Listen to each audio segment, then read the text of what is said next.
Amal, you manage a bunch of traders and so on, and you guys have your hands on the keyboard all day. What are your top targeting tips for traders? Number one, we've been talking about third-party cookie deprecation, and measurement is becoming more challenging.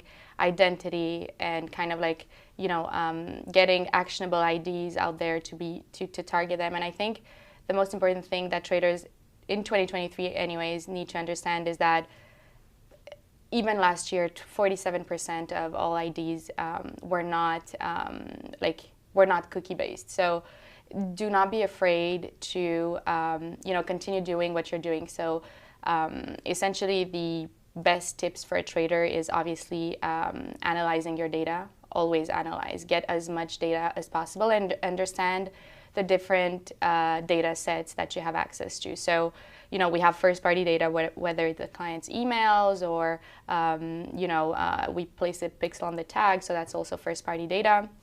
Always have that on, because there's no better data for you to analyze than like the first-party data. You can see what they do online, what people watch on TV, podcasts they listen, and you can have amazing actionable insights from that. And then truly, I think it's very important for us to understand what data, third-party data we have access to, and understanding kind of try to see what you have access to, and try to see if that third-party data is it the vendor's first-party data, or do they buy it somewhere? How is it modeled? Because it's going to have a massive impact on your campaign.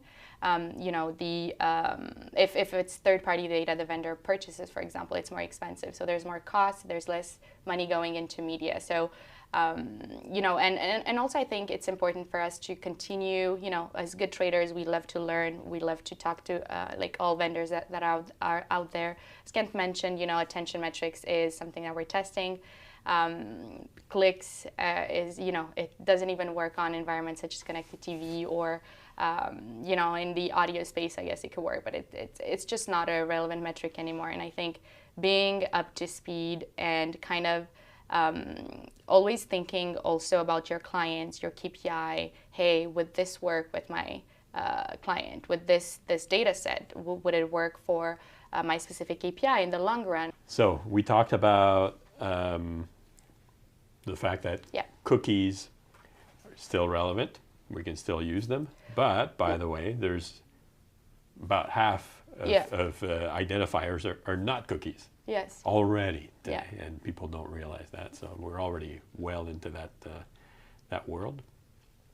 We talked about connected TV. Yep. And the audiences there, and we talked about third-party data providers, vendors, and understanding what's their relationship with that data. Is it their data? Did they buy it from someone who bought it from someone who bought it? Right, it's like finance. Like you're buying someone's fund who bought Follow someone's fund. dollar. Everybody's taking a little bit off the top, and at the end, it costs too much. It doesn't make sense. And I think it goes back to the biggest advice I can give is it can be very obvious, but understand the client's KPI.